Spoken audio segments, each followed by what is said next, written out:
So with a bit of luck, a few more people will have been able to join us. So welcome one and all. Thank you very much for joining us here. My name is David Roberts.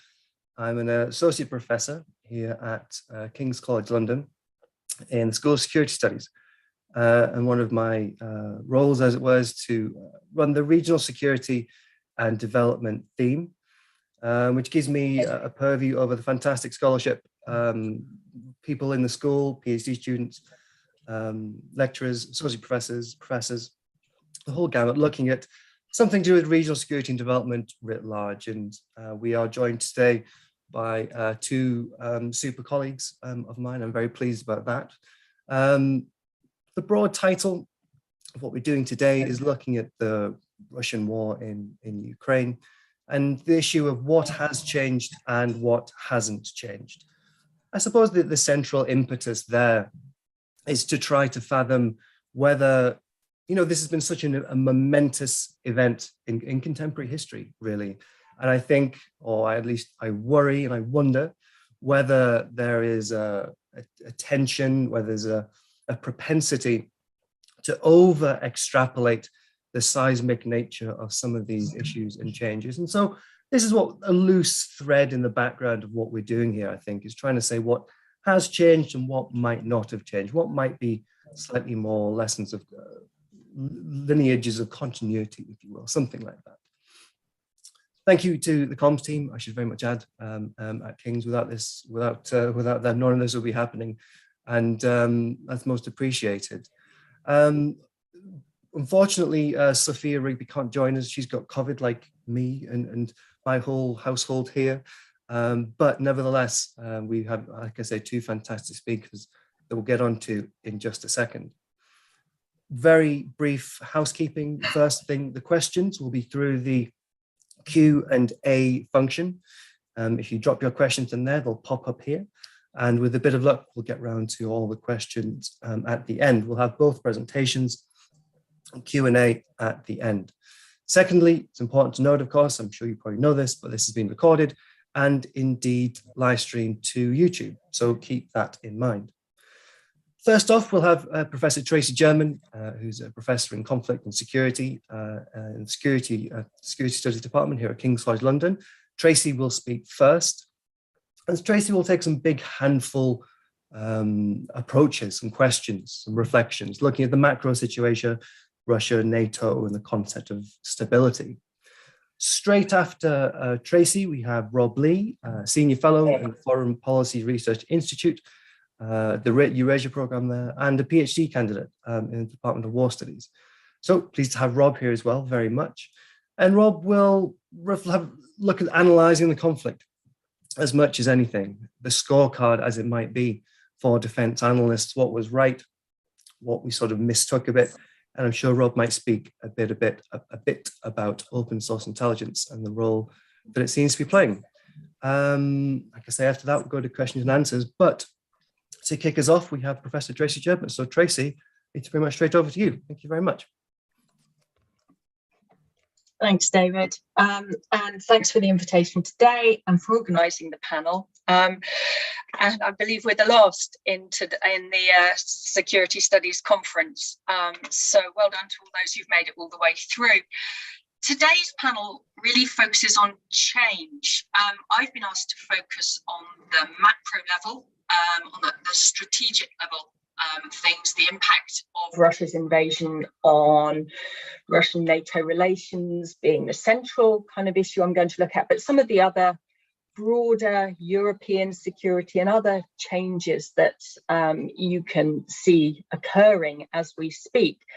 But also some of the issues that have stayed the same. And I think the issues, big issues that have stayed the same are far more global in nature than regional. I'm going to focus much more on the regional, but some of these big global issues, such as the enduring nature of war and conflict within international relations and the interconnected nature of different levels of security. Russia's invasion of Ukraine, I think, has really brought home the complex interdependencies that we see between national, regional and global levels of security. I think demonstrated most clearly by the impact of food security, something that has been an issue from the very beginning. There have been warnings since Russia first invaded Ukraine that this may well become a huge issue, and we're beginning to see the ripple effects now across Middle East and Africa, and this could have much longer term effects downstream. And I think these are, as I said, some of the more enduring issues that have come out of this war. But I've been asked really to look at some of the things that have changed and what has changed. And I think when I sat down to think about this, obviously, I know there's been a lot written about the seismic shocks, the shifts in global order, etc. But actually, when I sat down and thought about it, I think one of the fundamental changes has really been in Western understanding, particularly Euro-Atlantic understanding of some of the key issues. So it's about understanding rather than actually, some of the action that may or may not have taken place. So big changes in, Euro-Atlantic understanding of the threat of war, of thinking about European security order, and obviously a hardening of views of the threat posed by Russia. And all of this is very Western-centric. I think this invasion has been a big wake-up call for the West, perhaps less so for other parts of the world and other regions. Obviously, Russia's invasion of Ukraine marked the return of war to Europe. It's been more than 2 decades since we saw the end of conflict on the European continent. And so I think from a European and actually broader Western perspective, one of the first lessons, one of the most significant changes we've seen, has been that state-on-state war is still possible in Europe. And I think that has been a very significant shock to the system for many European leaders in particular. As I said, the war's also provided a clear delineation of the threat posed by Russia. And I know Rob's going to talk more about the military side of things. And I think one of the key debates that's come out of all of this is, views on Russian military capabilities.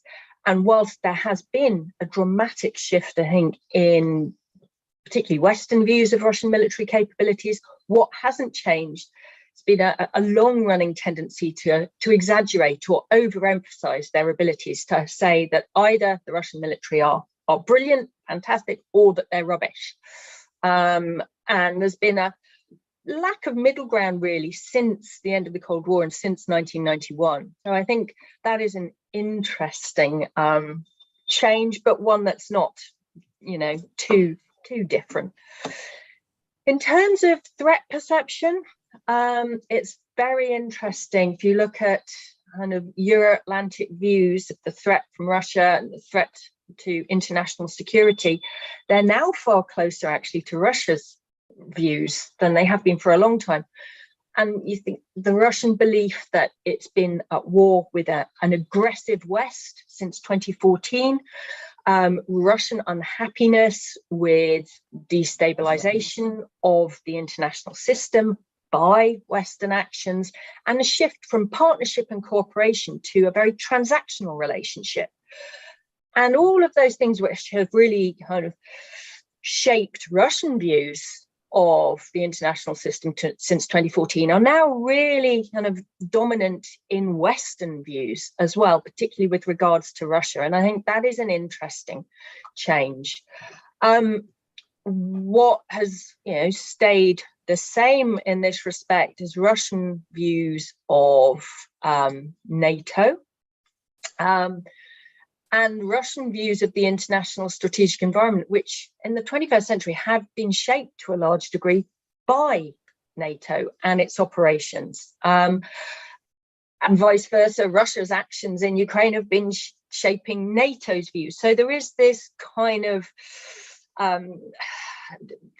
there is a relationship, a mutual kind of relationship between their threat perceptions.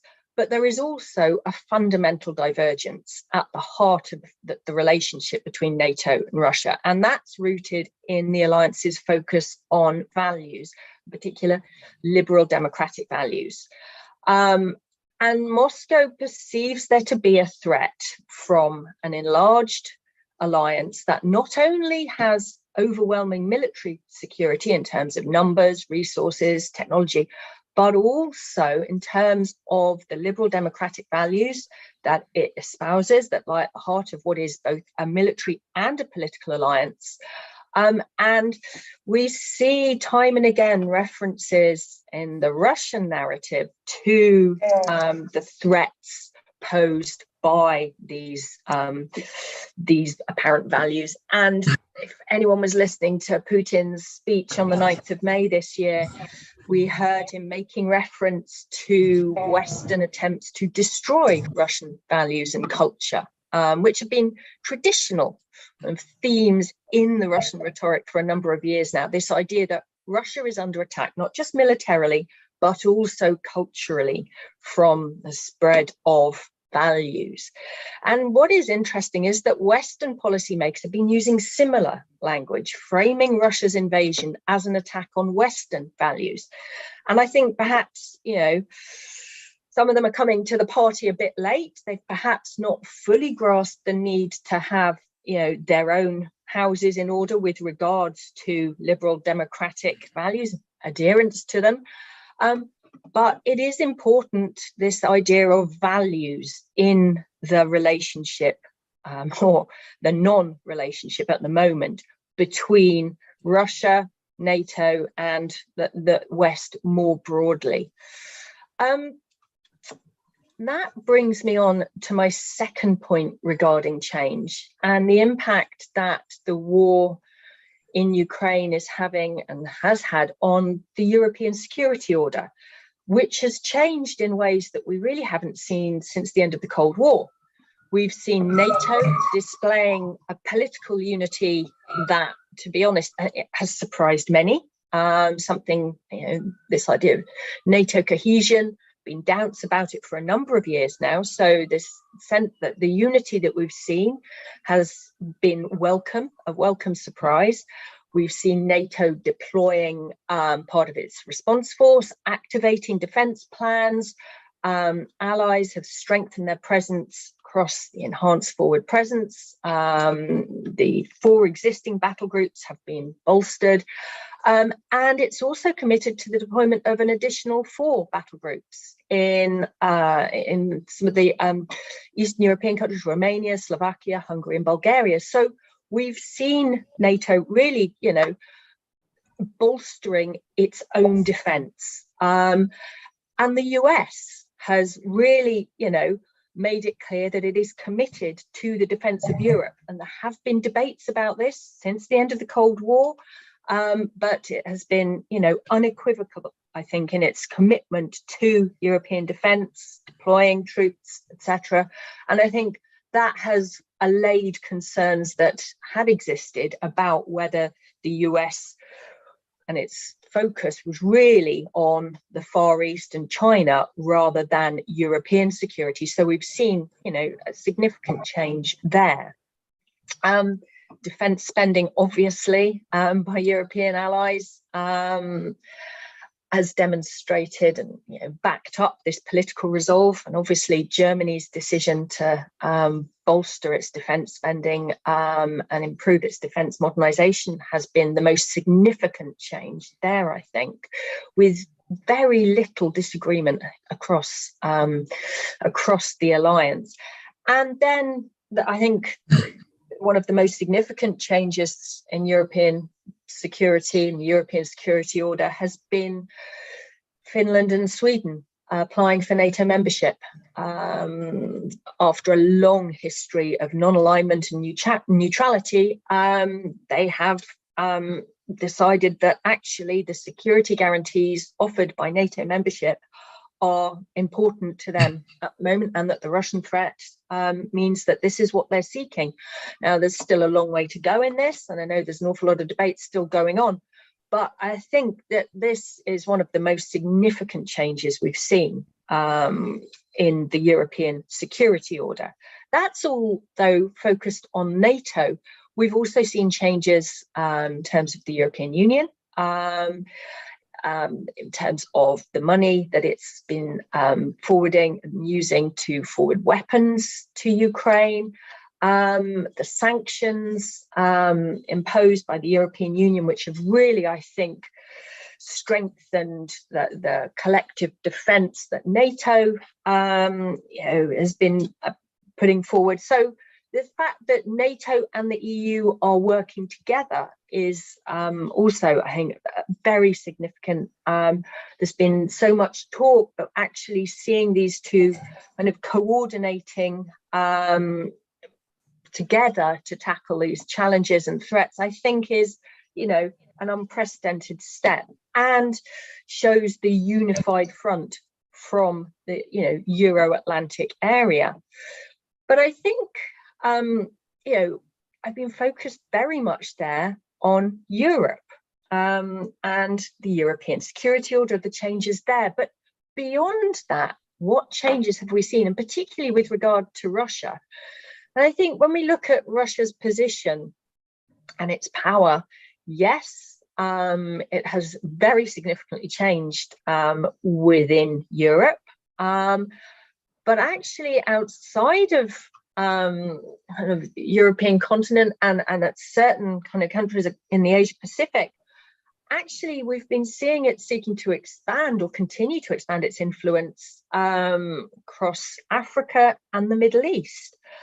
And I think moving forward, these are areas that, need to keep an eye on, because, we've seen in recent years Russia taking advantage of power vacuums that, triggered by US Western withdrawal or missteps, or quite frankly, inaction in these areas, and kind of seeking to increase their own influence in parts of the world as Western kind of interest has diverted elsewhere.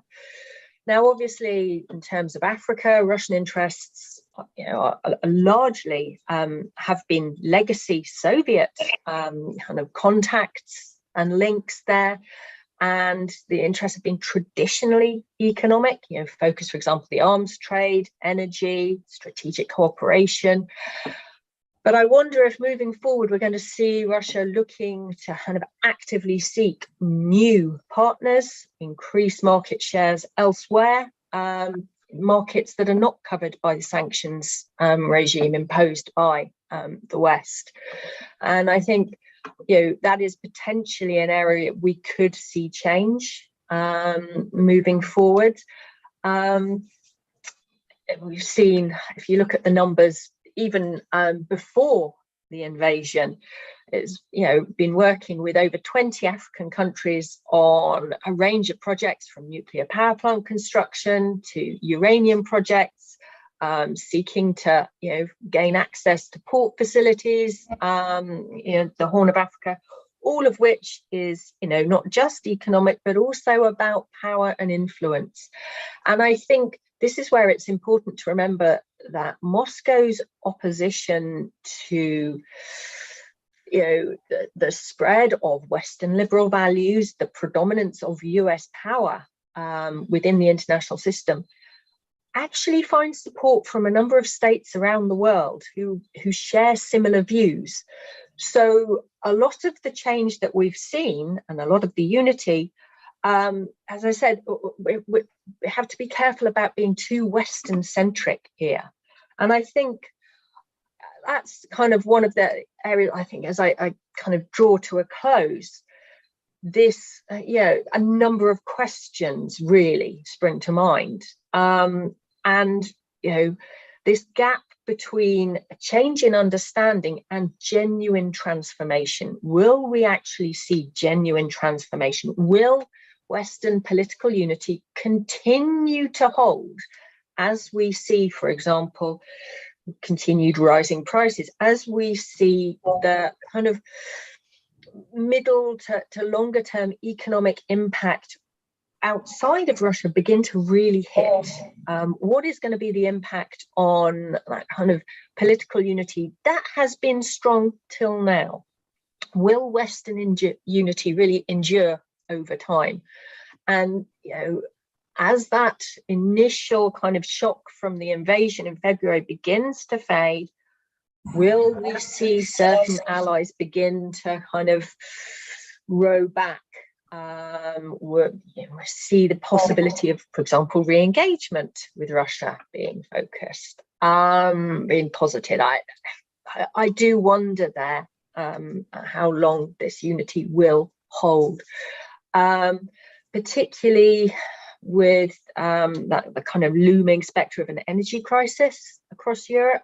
Not just rising prices, but these attempts to remove reliance on Russian oil and gas. That is going to make life very uncomfortable for the populations across Europe, and I wonder if that is then going to feed into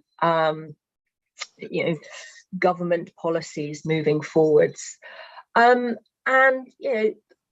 questions about what the war means for stability in those countries bordering Russia, particularly those seeking closer ties with the West, those states that are basically caught in the middle. Countries such as Georgia, they've said they want closer integration with Euro-Atlantic institutions, but everything seems to have been parked at the moment, and it will be very interesting to see what happens moving forwards. So a huge number of questions, really, and some big handfuls to kind of discuss, I think, in Q&A, but I'll leave it there, David.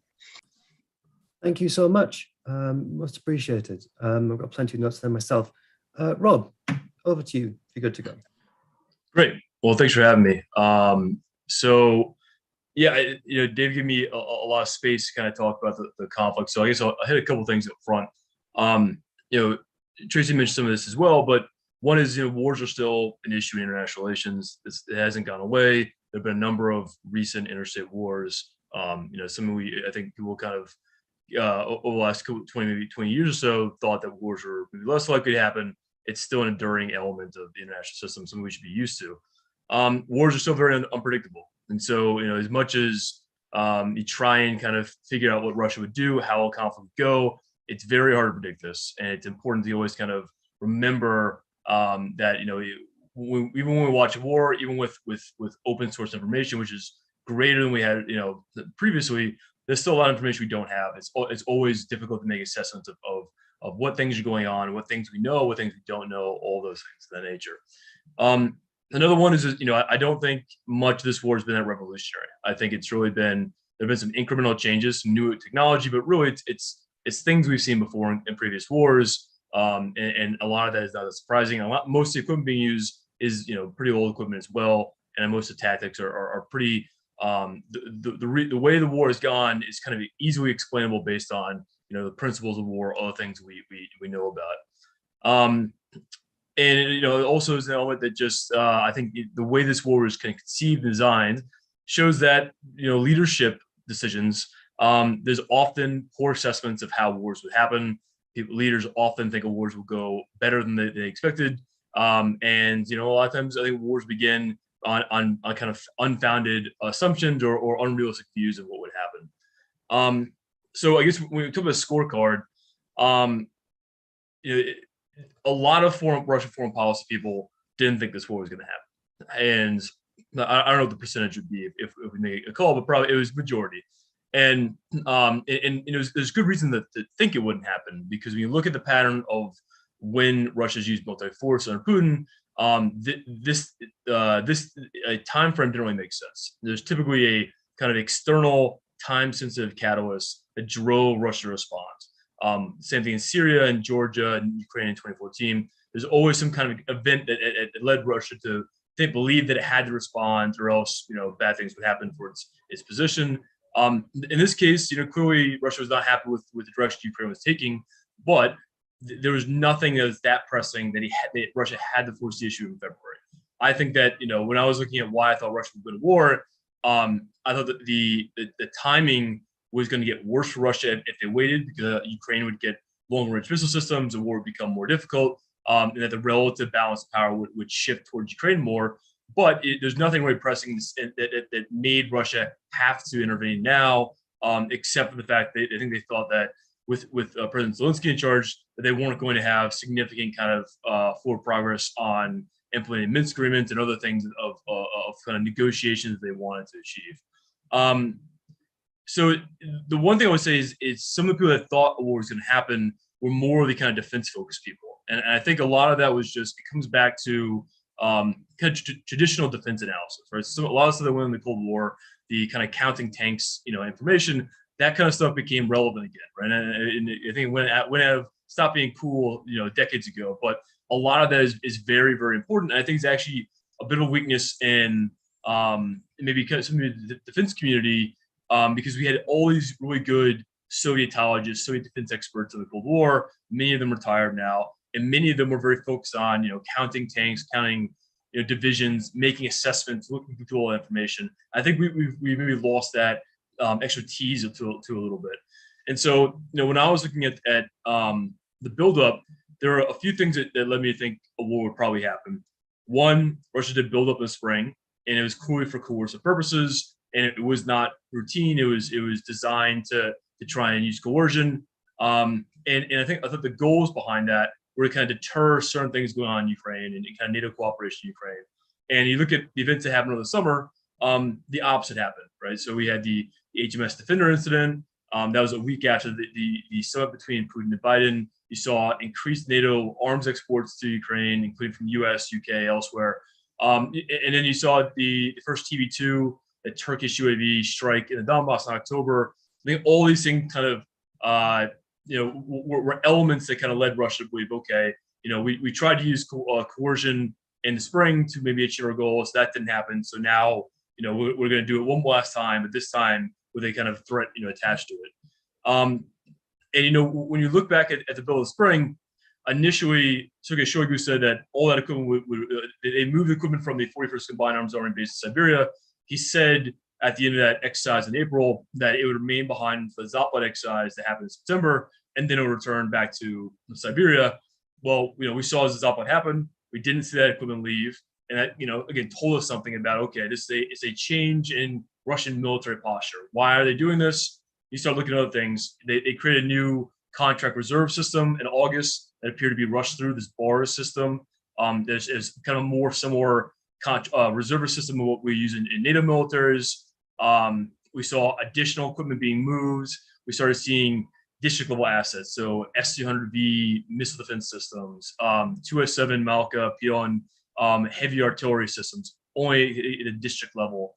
We started seeing high level electronic warfare systems, all these things we expect if Russia went to war, all the combined arms things they would bring.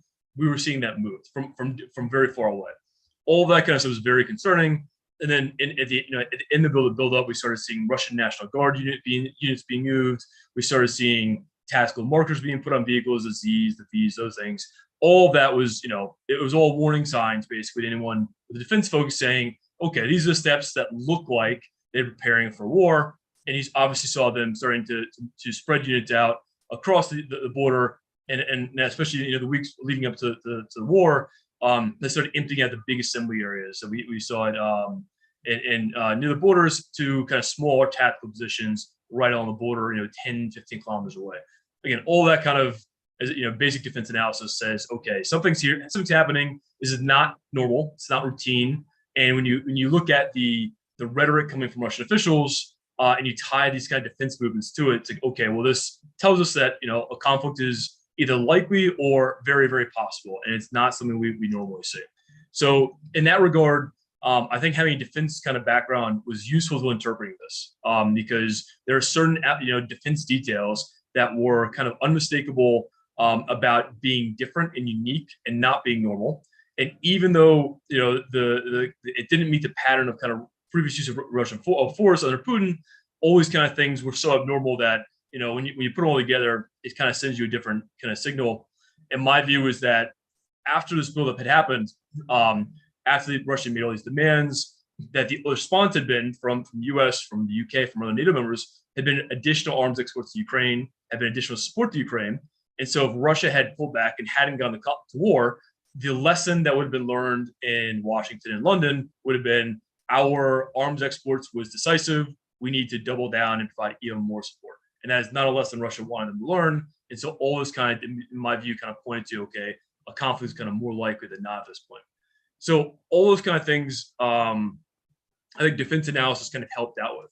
In terms of the war wins and has gone so far, a lot of it surprised me. And so I got a number of things wrong. I thought the most likely thing that Russia would try and do would be compel us, because it was clear, in the beginning of this war and the buildup, that the issue was Ukraine's political orientation. So it wasn't terrain per se. It wasn't this part of we're taking the Donbass.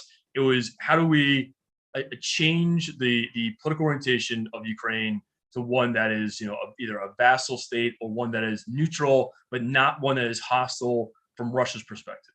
And you couldn't do that from a lot of different military operations. That's why Kyiv the offensive of Kyiv kind of made sense.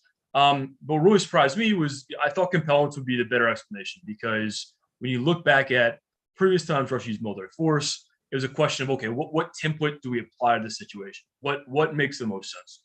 In my view, 2008 in Georgia was the most kind of similar situation.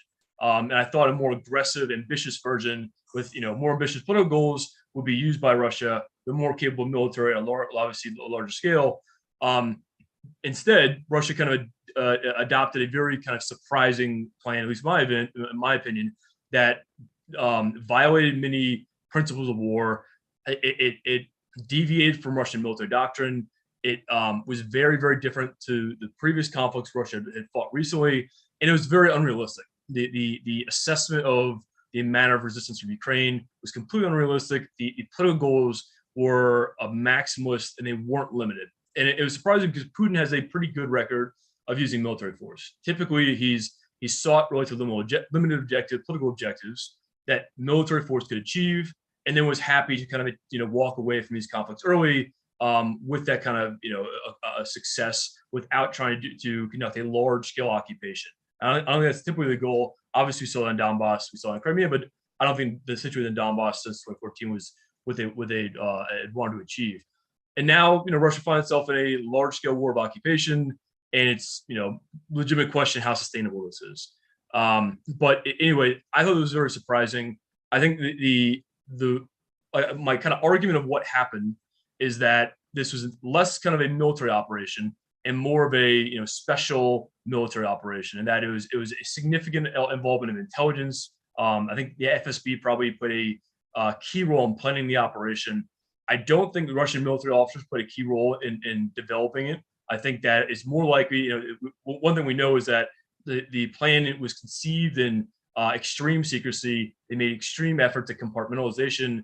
Senior officials in the Kremlin that didn't know about the war until the day of, or 2 days prior or 3 days prior in the Security Council meeting, and that makes sense if you're a KGB officer. Makes sense if you're an FSB officer. If you're a military officer, you realize if you're trying to execute a war this complex, this 75-80% of Russia's kind of battalion groups, huge share of the ground forces, you have to tell people ahead of time they're going to do something. Because if you don't, the war is not going to work out very well. Any military officer knows this. Anyone who's taking part in a battalion kind of exercise knows how hard it is to do simple things. And if you don't plan, if you don't train for it, it's going to be very, very ugly. And we saw that at the beginning of this war, where so many Russian units abandoned vehicles they couldn't maintain, they couldn't support. Didn't make very much military sense. I was wrapping my head in the beginning of this war about what happened, and now the best explanation is that instead of looking at Georgia or Ukraine in 2014 as a template that Russia applied to this, it's better to look at 1968 in Czechoslovakia, look at the 1979, the Russian intervention, Soviet intervention in Afghanistan. That was what Russia, kind of the basis of what Russia was trying to achieve in this operation. And of course, there are obvious, differences there, right? In both cases, they were countries that allied with the Soviet Union. So instead of needing to destroy their militaries, in both cases, the Soviet Union could just rapidly move forces in. It was, in both cases, the KGB played a very key role in kind of planning, executing the operations. It was a military operation, but it was kind of more of a kind of policing type operation to enforce or to kind of to influence kind of political orientation of allies. And it was bizarre because it seems as though people in the Kremlin thought this was going to work in Ukraine, or a country that has been at war with Russia since 2014, where we know how many Ukrainians have died fighting, how many Ukrainians have joined the military since then to fight, to defend their kind of country. And it's remarkable that Russia's leadership thought Crimea was the more similar thing to apply than, say, the fight in the Donbass, about the kind of resistance and willingness to fight. All of that was very surprising to me. And in terms of defense analysis, I think a lot of people like me got that part wrong, because we thought the plan would be more realistic, that it would make more sense and a better appreciation of likely Ukrainian resistance. It didn't have that. And in my view, I thought the initial phase was going to involve a lot of Russian focus on degrading or destroying the Ukrainian military. I thought there'd be a heavy use of fires, artillery, kind of traditional strengths of the Russian military. They didn't do that. They had a very different plan where they basically drove to cities. Units were very quickly, it wasn't a combined arms operation. Always other issues, very, very different from what we typically look at in training exercises, very different than what Russia has done in a lot of its recent wars.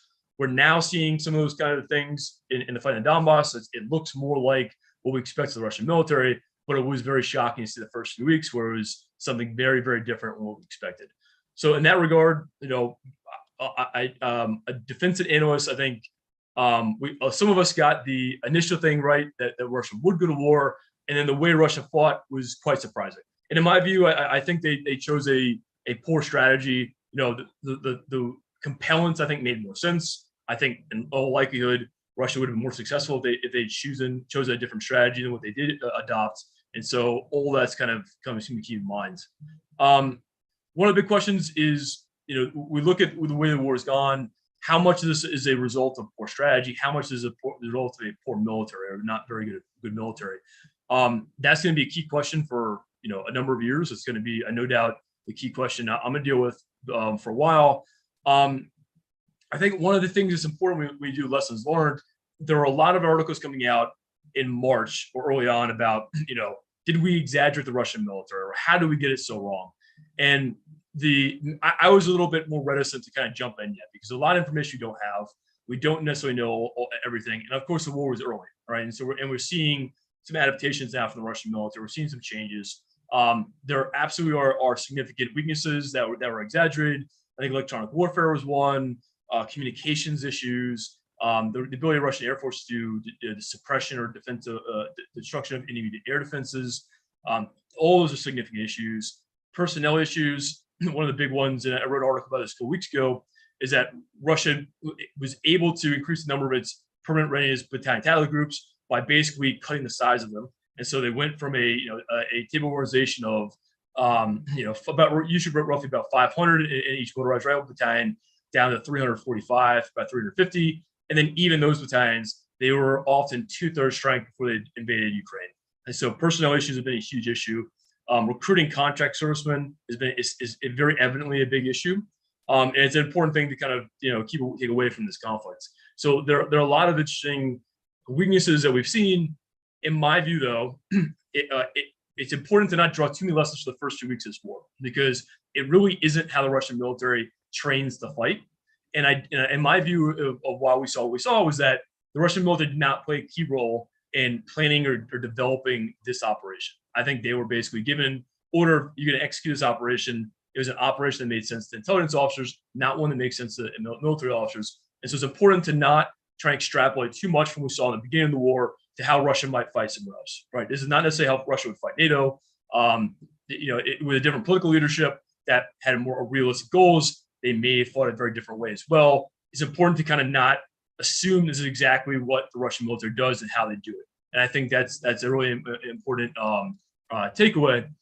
When we talk about OSINT, I'll dive into this for a little bit. It's a very important addition. I think a lot of intelligence agencies are realizing how important it is. It's very useful for governments because instead of having to kind of question about, do we declassify information to make it public domain? Now, most of that information is public domain, and maybe there's little things you can declassify to kind of provide more information when doing a public discussion. The role of commercial UAVs, social media, smartphones, commercial satellites, all that is massively changed. The way observers can watch wars, even from a few years ago, right? Even 2014 conflict with Ukraine, a lot of those things were not around, and also just the competency of open source kind of intelligence kind of investigators. There are a lot of people now who learned about how to do this from Ukraine in 2014 or from Syria, and now are applying it to more recent conflicts and kind of are better able to kind of explain things that we're seeing.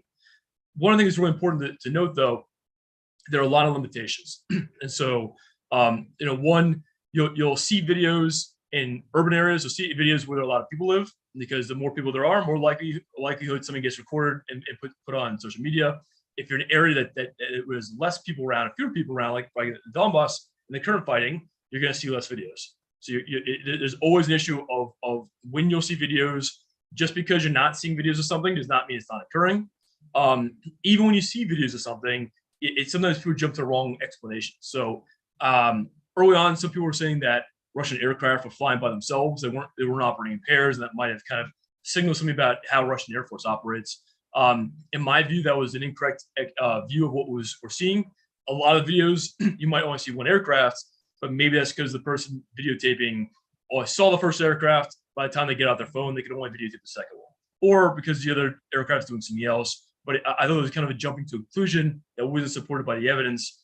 And always when we see open source information, it's important to say or question what other explanations are there. Are there better explanations for what we're seeing? How confident we say this is showing this, or is this kind of possibly showing something? I think it's a really important aspect to remember. But with the explosion of kind of OSINT accounts, some are much more credible than others. Some are more discerning than others. False information spread very quickly.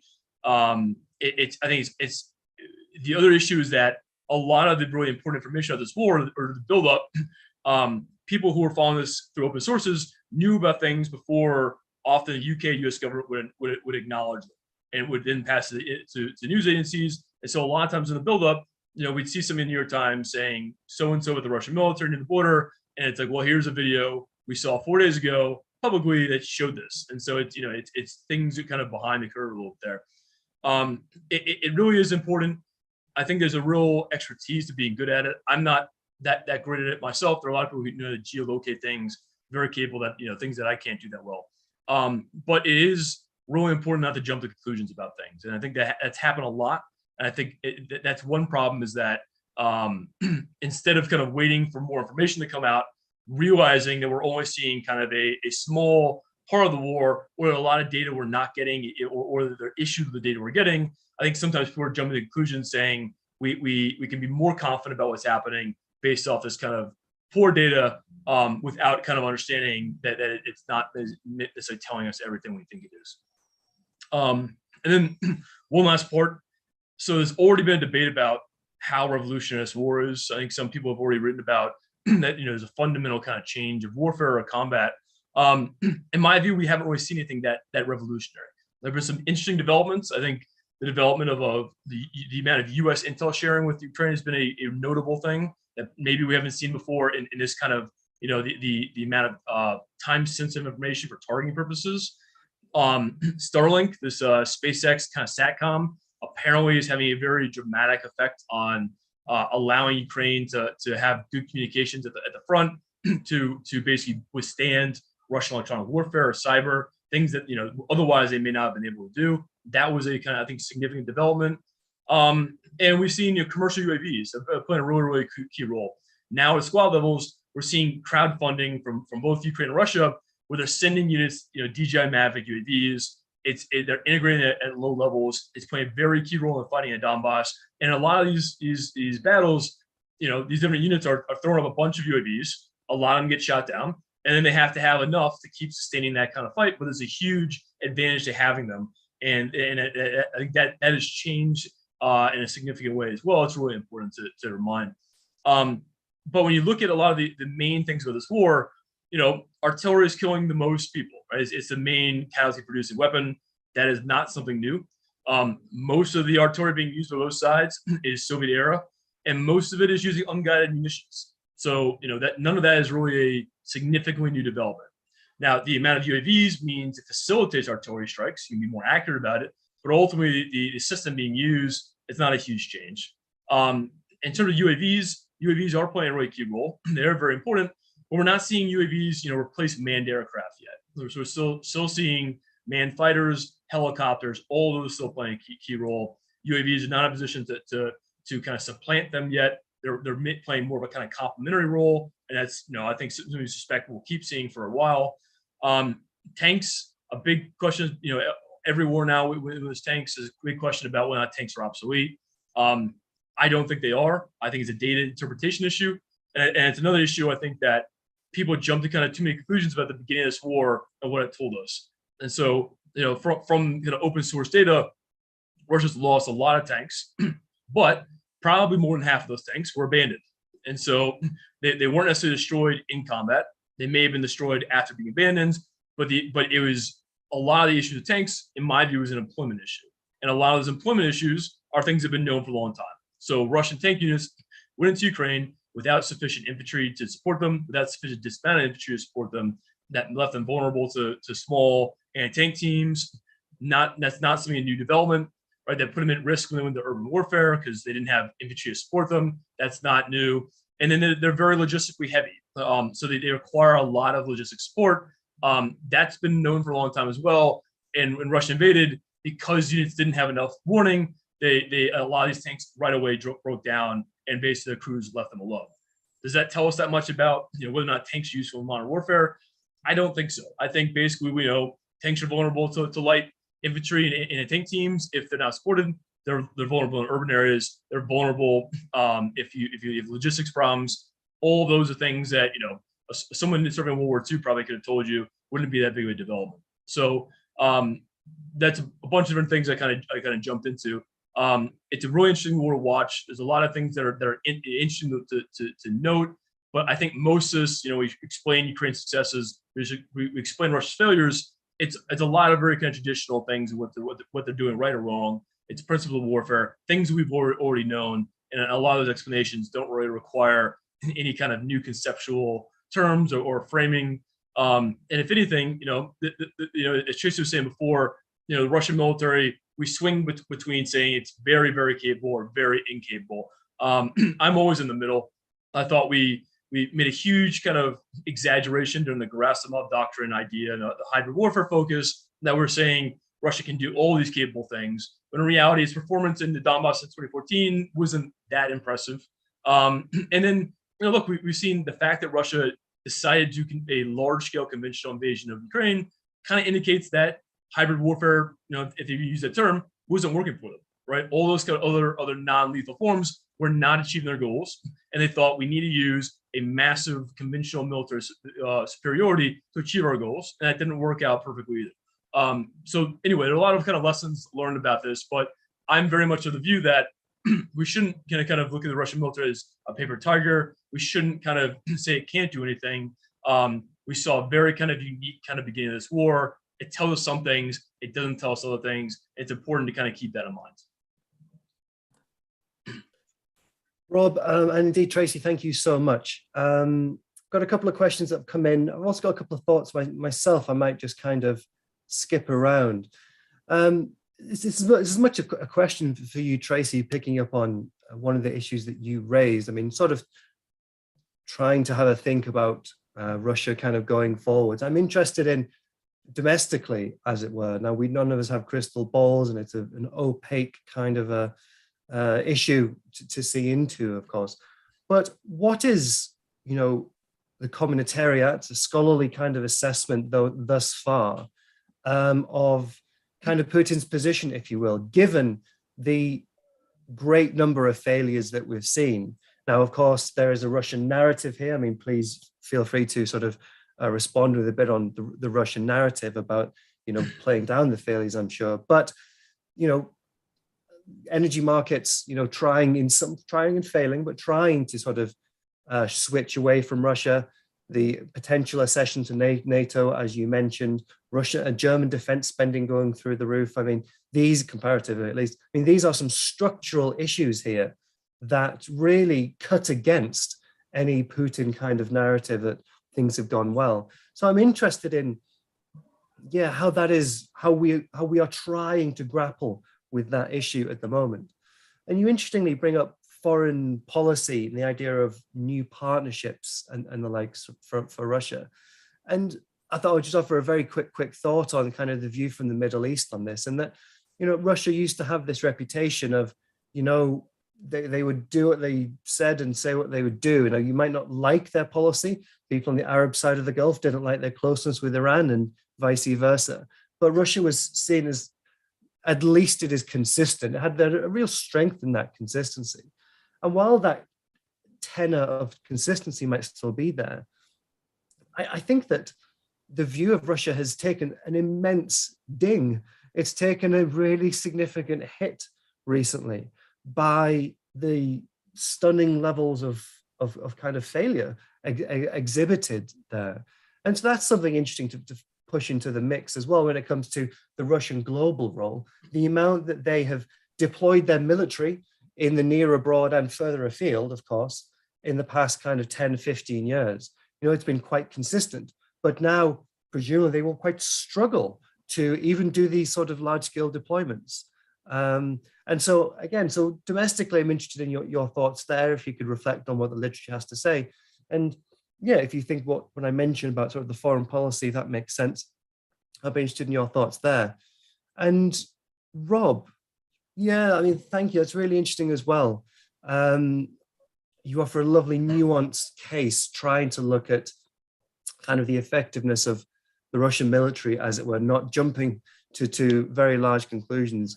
And I liked, if I'm not wrong, you almost sort of suggested that the fundamental core is the intelligence, almost the deep centralized nature of the way that the mission was crafted seemed to lead to sort of poison it, the entire thing from the beginning to some degree. But how does that fare with a lot of critiques that come out that talk about, the role of Russian society, the conscript nature of the Russian armed forces? I don't know. I mean, there are Trotsky quotes here: the army is a copy of society and suffers from its diseases, usually at a higher temperature. You know that quote well, I'm sure. And so what about those critiques that intimate there's something, those critiques that seem to have been validated by Russia's poor performance? How do we sort of measure it all kind of going forwards? Tracey, and then Rob, and then we've got a couple of questions that come in as well. Thank you so much.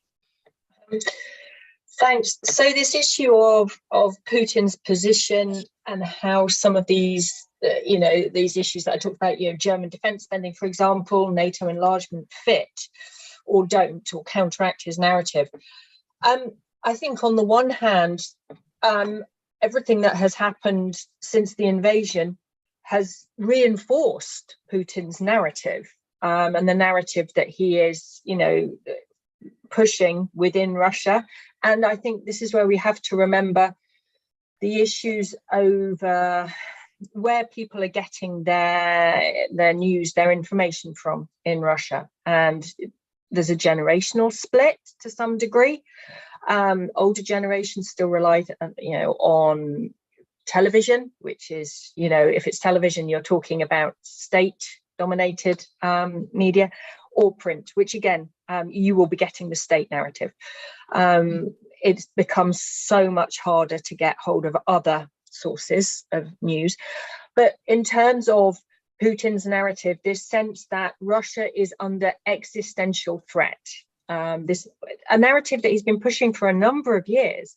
Everything that has happened since they invaded is, enabling him to go, look, I told you, NATO is seeking to enlarge further, and he is able to spin it in that way. But he's made the threat worse, though. Is my thought? Well, I may be wrong. Please tell me. Yes, from our perspective, but yes, but we're talking about narratives here, and this sense of how you view the world. And there are some who will, believe this narrative that, Russia is under threat. That doesn't mean that it is true, but there are some who will believe it. There are many who don't.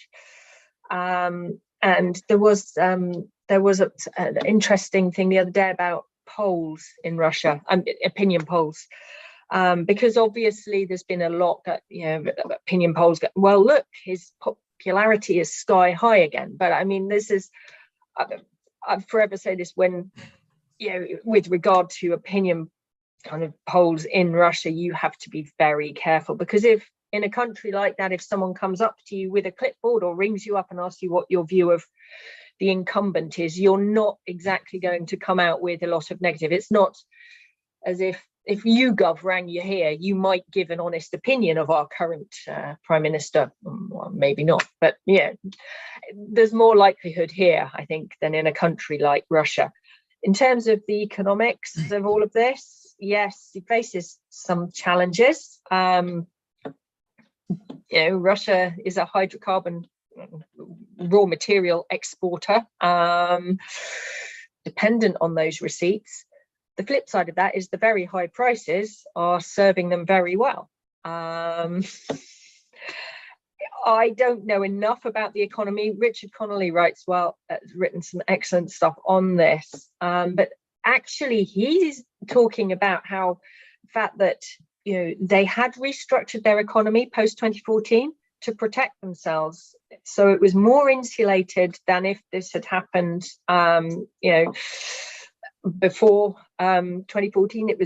They had kind of moved to import substitution. They've started developing their own thing. The issue here is that, I go back to this point, that it is an exporter of raw materials. It doesn't manufacture goods that other people want, and that is a problem moving forwards. And losing access to a lot of technologies that it needs, and I think Rob probably knows more about this, the technologies it might need to rebuild some of its military capabilities that perhaps it no longer has access to. That is an issue too, I think.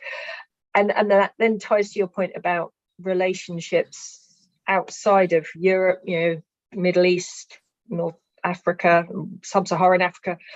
Arms exports, arms sales, it was, is the world's second largest exporter. What has it, the performance of certain bits of Russian kit in Ukraine done as an advert?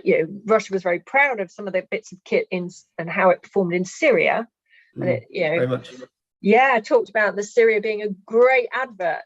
Has Ukraine perhaps done damage to, that we might see certain, countries rowing back? But I do think there are still countries across Africa who, will continue to develop relationships with Russia, because, like relationship with China, it comes with few strings attached. Yes, quite. Thanks so much, Rob. One other thing I just wanted to ask you, Rob, if you could fold it into my already broad question, so many apologies. The vaunted Russia cyber, apocalypse, the cyber capabilities didn't really transpire. I feel, perhaps I'm mischaracterizing this, of course, but I think there was a great assumption that very, very significant EW capabilities at the very least might be brought to bear early on, knock out God knows what, and make things easy. So do we know how that never quite transpired? Is that, again, just us slightly misinterpreting in the beginning? But any sort of general thoughts we appreciated on those issues? Thank you. Yeah, so that's one of the things, it's still a big question on that one, right? So we don't necessarily have the best data. Obviously, Ukraine's command and control was not significantly disrupted from what we can see. Obviously, they always had communications. They always had, they've been able to use UAVs, other things of that nature. So clearly, EW and cyber did not play as significant a role as I think we expected. They did use cyber in the beginning. I think it had an effect on some other satellite network, I believe. I missed the information.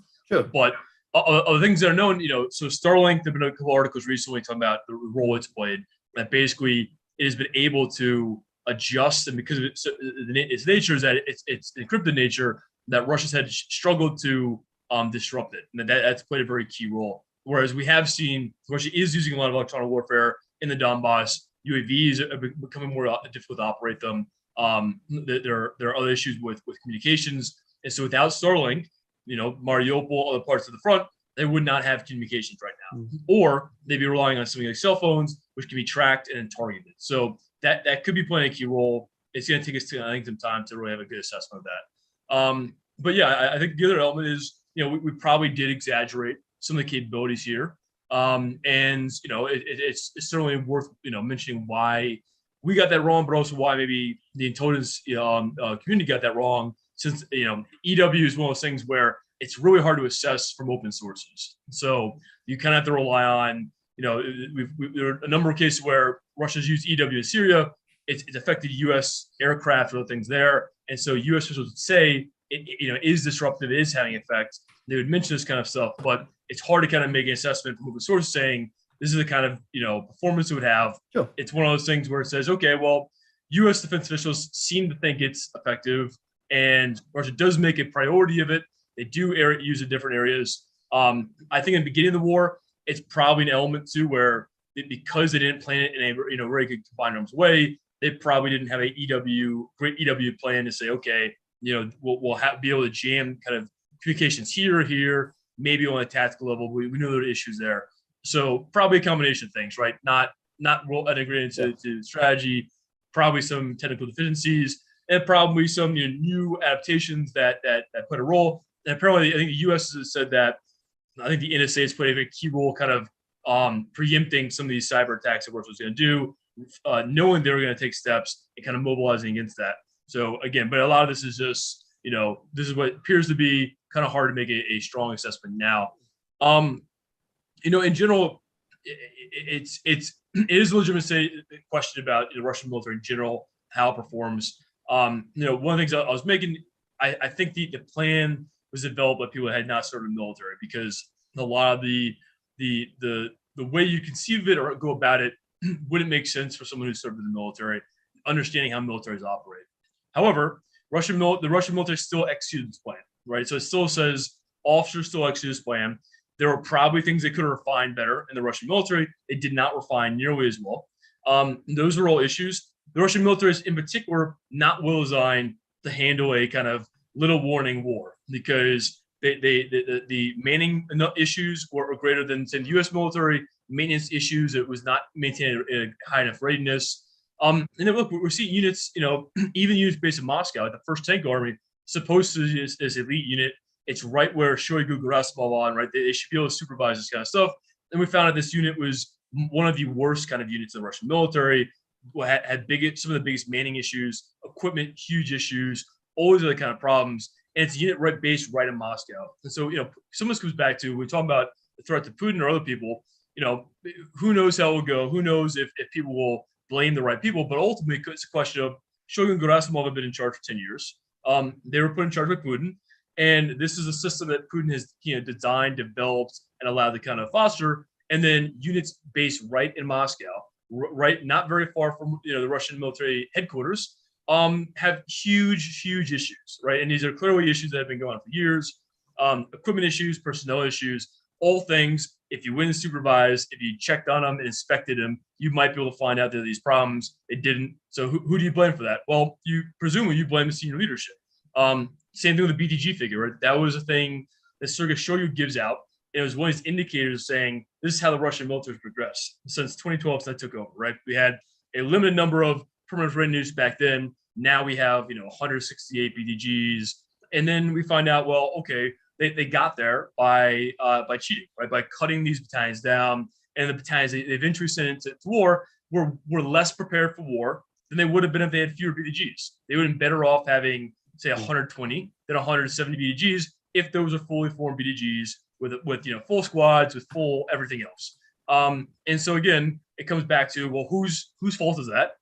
It's senior leaders. It's a senior leadership issue of these problems, and a lot of these are problems that they said they were fixing during the surgical reforms. Shoigu came in, he He kind of pushed back against some of those reforms. He kept some in place, but it's a legitimate question of, did he make the right calls back in 2012, 2013? And then also, does it make sense to have leaders in charge of this long, right? Is it better? Most militaries like to rotate commanders every 2-3 years. You get a new set of eyes. When you come in, you inspect how things are being done. You start looking, you question the way things are being done and say, why are we doing it this way? Does that make sense? Is that a bad idea? Well, the last 10 years, we've had these senior leaders of the Russian military, and they allow these kind of huge issues to develop. So it comes back to, who do you blame for this? And you could either blame Putin, who's been in charge for this long, or you can blame the senior officials of the Russian military for allowing these issues to develop as well. It probably a lot of blame to go around, but it's a good question to ask. Thank you. Just briefly, a question each from the floor, as it were. Marcelo asks Rob, I guess, why hasn't Russia used its entire military power in Ukraine? Will it happen? So, question the premise of the question, if you will. But if you've got any thoughts on that, that would be good. If you can answer that, then Tracey, there's another one in the question and answer. I'll come to you just afterwards, perhaps. Rob. So Russia has, for the most part, used most of its military power. All right. So the invasion force was about 75% of its permanent readiness PDGs were used. In addition, they brought in the Rosgvardia, Russian National Guard, Oman riot police, as well as a kind of SWAT and Spetsnaz units. All those were deployed. They also mobilized people in the Donbass separatist areas. All those forces have been used. And basically, even since the war began, they then pulled the remaining PDGs they could from elsewhere, from areas like Kaliningrad, from Tajikistan, from Abkhazia, South Ossetia, areas where really sensitive areas. So that they basically have deployed basically the entire Russian ground forces. The forces that is useful, right? Some elements you don't necessarily need more of, but in terms of the motorized rifle, tank, maneuver units, they deployed all of them. All the naval infantry units have been deployed. All of them are taking casualties. The VDV has been basically almost completely deployed as well. So basically they don't have much to rely on at this point. They're still using missiles. They clearly still have enough cruise missiles to fire them every few days or so. But in terms of the ground component, it's pretty used up, and so they don't have enough to rotate them, and that's why they're doing this kind of this covert mobilization. They're not deploying conscripts. They deployed some in the beginning, but when they found out they deployed them, they were sent back. They are, providing these kind of mobilization contracts where they're bringing guys in. They raise the maximum age, and they're offering financial benefits to go to Ukraine for a month or two to fight. The issue is, some of these guys got out of the military 15 years ago, and a lot of them were conscripts. They weren't that well trained in the first place, and now they're not well trained. Now they're older. There are issues. If you mobilize a guy who's 40 years old, you put him under, the charge of a 22-year-old lieutenant, big issues come with that, right? So all these issues, and also a lot of the manpower relying on are mobilization of guys, of men from the Luhansk and Donetsk kind of separatist areas. Well, these aren't necessarily trained guys either. So you can use them to defend, right? I mean, it doesn't take that much training to defend an area, but for offensive operations, it takes a lot more. And so what we're seeing right now in the war is all the units that Russia has available to really do offensive operations, they're being used in the Donbass, right? And that includes LNR, DNR units, includes Wagner, includes different private military organizations, it includes the Russian military, elite units, includes everything. They're throwing them all in there. They're making incremental gains. We'll see how far it goes. Not clear. But the problem is they are committing basically everything they have from the Russian military, and then they're mobilizing guys who were not in the Russian military before, and are not necessarily that well trained either. So there isn't much left they can do, short of a significant escalation in other ways. But they are committing basically every ground force component they have. Thanks. I suppose a question we haven't got onto, we don't have time, is about sort of nuclear escalation and what this means for nuclear doctrine and discussion, but for another time. But Tracey, the final word perhaps. So there's a question here to sort of slightly rejig it. So you've mentioned that there is something of a divergence between Russia and the West when it comes to values and the likes, which I think makes kind of sense, of course. But the question is, what can we do about that now? Is there any way we can, Carl asked, put the genie back in the bottle, but how can we ameliorate the situation such that we are not on sort of permanently diverging or even just completely parallel value-laden paths? I mean, any ideas in the final minute or so? That's a great question. I don't think I've got any amazing solutions here, but I think one thing that the West, and I'm talking broadly here, the West could do, and one of the reasons that countries like Russia have got so angry is this sense of double standards and hypocrisy, and the fact that we like to espouse these values and tell states that they should be adhering to them, but sometimes perhaps not necessarily having our own houses in order, for example, or not abiding necessarily by international law. And Russia points to NATO's operation against former Yugoslavia in 1999, Operation Allied Force, as well as the invasion of Iraq in 2003 as prime examples of where the US essentially led operations that were potentially not legal under international law in pursuit of, be it protection of civilians, humanitarian intervention. But, Iraq was slightly more ambiguous.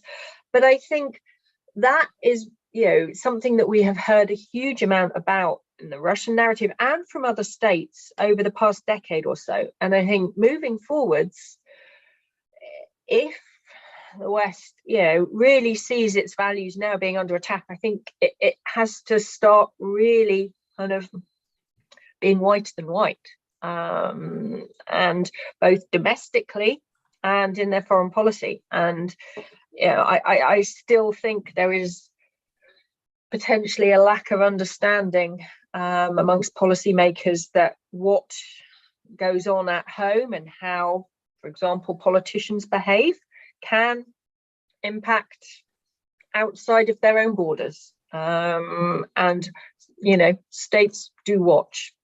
Yeah, that would be my thoughts on that.